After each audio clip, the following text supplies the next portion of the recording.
할렐루야, 하나님을 찬양합니다.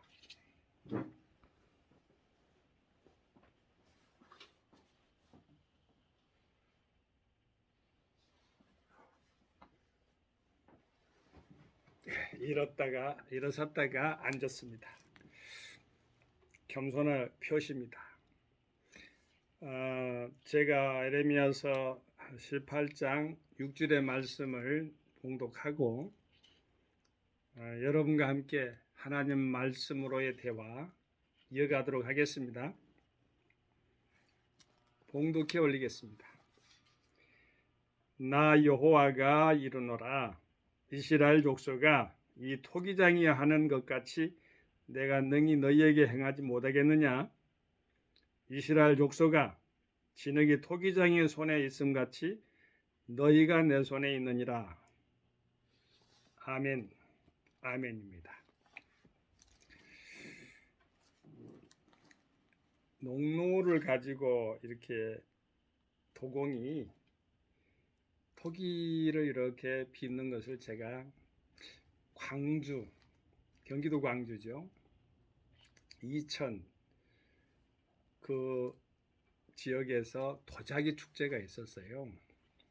우리 가족이 함께 가가지고 도자기 축제도 하고, 그래서 필리핀에서 왔는지 어쨌든 코코넛 열매, 저는 외국에서 코코넛을 먹었는데 코코넛도 있어가지고 거기서 그 추억이 있어가지고 또 거기서 코코넛도 사서 마셨던 기억이 납니다. 가족들과의 이렇게 함께하는 시간들이 적기 때문에 항상 저는 미안해하고 있습니다. 오늘 본문 말씀에 보면은 나 여호와가 이르노라, 하나님이 말씀하신 겁니다. 좋은 말씀이었으면 좋겠는데, 토기장이에는 진흙, 토기장이는 어찌 보면은 권능, 원형, 그 다음에 진흙은 미완성, 무기력, 이런 것들을 드러내지 않겠어요. 그러니까 대조법을 쓴 거예요. 토기장이는 하나님이라고 볼 때에 뭘 하고 있다는 것입니까? 심판하겠다는 거죠.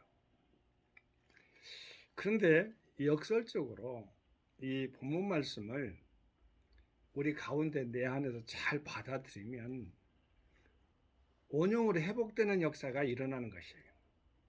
하나님 말씀이 온영이거든요.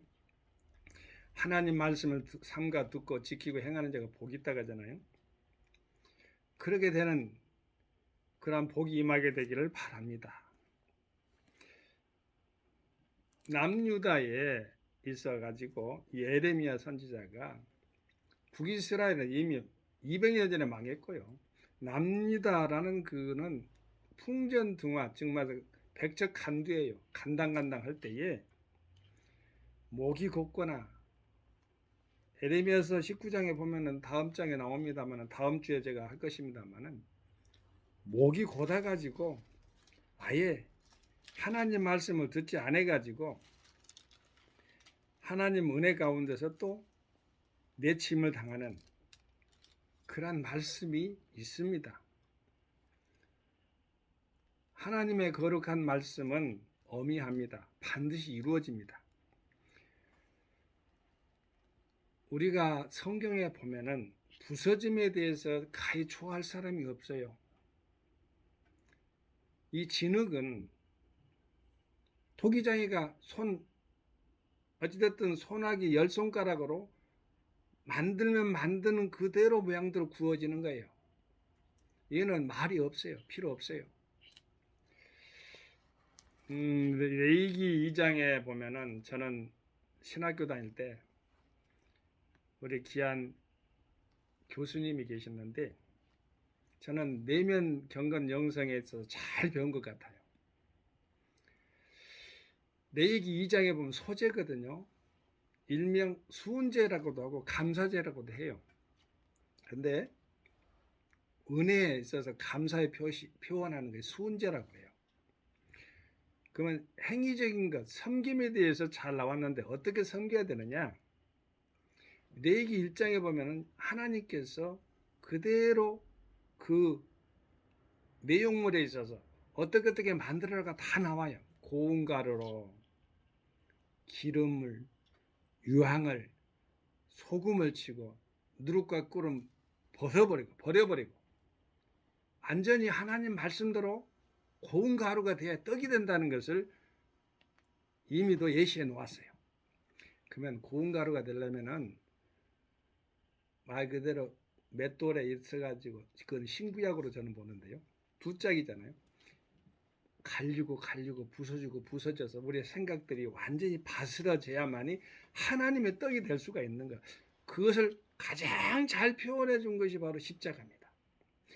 제가 십자가 신학이라는 그 글을 제가 어느 분에 의해서 제가 본 일이 있는데 제가 그걸 바로 잠시만 기다리세요. 제가 바로 갖고 와서 읽어드릴게요.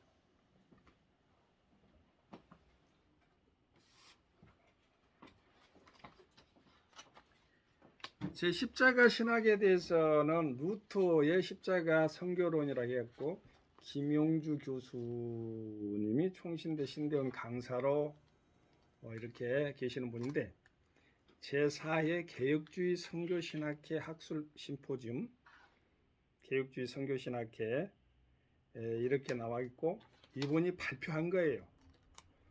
제목은 루터의 십자가 선교론에 대해서 발표했는데 이 십자가는 깨어짐을 상징하고 깨어짐에 있어서 실체잖아요. 그런데 이분이 참 아름다운 문장으로 이렇게 써놨어요. 그래서 제가 한번 여러분과 함께 나누기 위해서 대화하니까요.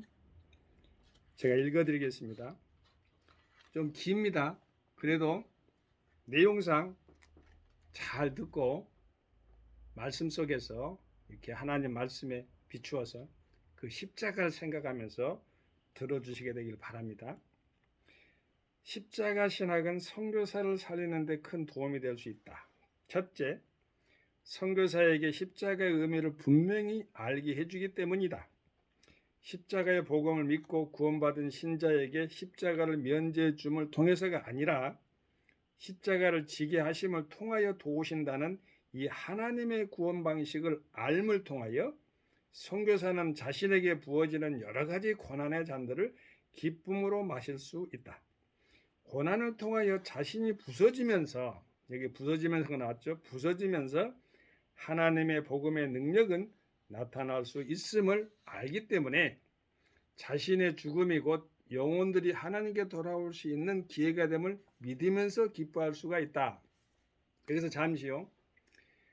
이거는 김용주 교수님이 하신 말씀이고 아까 나오는 부서진 고운 가루에 대해서 나왔으니까 예수의 십자가 상에서 예수를 믿고 사는 우리는 우리의 생각이 부서지고 바스라져 버려요. 저는요 항상 표현이 그래요. 우리의 생각은 저가 그렇게 되길 바랍니다. 생각 자체가 계란이 바위에 깨지듯이 바싹 깨져버렸으면 좋겠어요. 그래야 하나님 기뻐하시는 그러한 작품이 나오니까요. 토기장이가 진흙을 이렇게 버무려가지고 아름답게 농로에서 이렇게 돌려가지고 작품을 만들듯이 말이에요. 그것이 토기장의 원형이에요. 우리는 미완성이에요. 작품을 하나님 아버지 작품 창조주 하나님께서 만들어가는 것인데 내가 살아가지고 있으면 되겠어요? 안 되죠. 예전에 제가 예화를 드렸습니다. 고운 가루가 있어가지고 맷돌에 이렇게 갈고 있는데 콩 하나가 툭 살겠다고 툭 튀어나갔어요. 그 옆에 있다가 닭이 꼬꼬도 하다가 와가지고 꾹 먹어버려가지고 닭이 또 배설할 때 어떻게 나와요?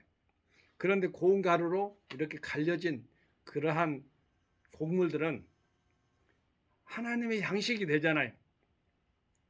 그 이야기를 여기서 잠시 부서짐에 대해서 이야기를 했으니까 한번 덧붙였습니다. 둘째로 십자가 신학에 대해서 선교사 자신이 당하는 고난의 깊이를 알게 한다. 자신에게 임하는 고난이 너무 깊다는 것을 심지어는 하나님과 싸우는 격정 속에 들어갈 수 있기까지 할 수 있다는 것을 알기에 그는 역설적으로 슬픔과 격정의 한 복판에서도 하나님의 계심을 믿을 수 있고 그분을 부르며 그분의 약속을 의지하고 견딜 수 있는 것이다. 그렇죠? 예수님의 십자가가 얼마나 혹독했어요. 그 인내가 얼마나 컸습니까? 그걸 생각하면서 우리도 현장에서 이겨내갈 수 있다는 것입니다. 셋째, 공로로, 여기는 공적이라고 나왔는데 공적에 대한 압박감으로 해방될 수 있다. 공로라고 표현하겠습니다. 저는 십자가를 아는 자는 공적이 하나님과의 관계에 어떤 역할도 하지 못한다는 것을 안다. 그는 하나님은 공적을 자랑하는 자신을 인정하는 것이 아니라 도리어 공적을 부인하면서 믿음으로 견디며 바라는 자신을 인정하는 것을 안다. 그러므로 그는 공적이 없어 보이는 상황 속에서도 하나님을 찬양할 수 있다. 우리의 공로는 하나님의 은혜로 십자가의 공로로 이렇게 드러나야 된다는 것을 말해주고 있는 것이죠. 넷째, 마지막입니다. 십자가 신학은 이래요. 자, 선교사에게 선교는 선교사가 하는 것이 아닙니다.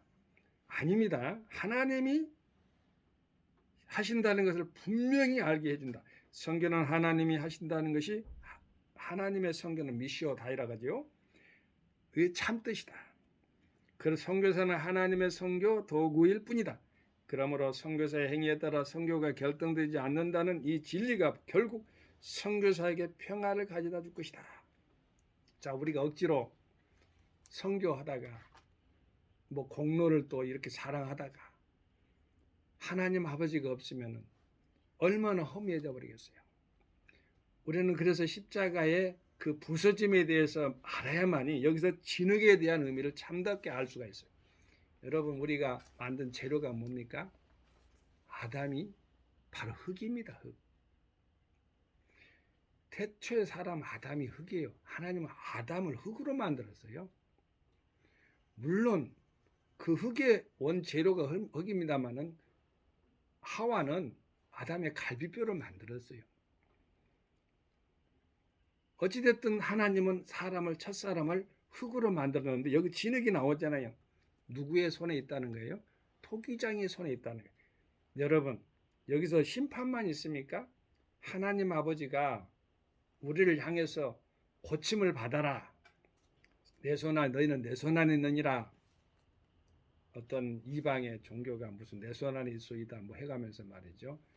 손오공과 무슨 그런 그 서유기에 보면 그게 나오잖아요. 근데 여기 보면은 여기서 나오는 말이에요. 분명하게 나오잖아요.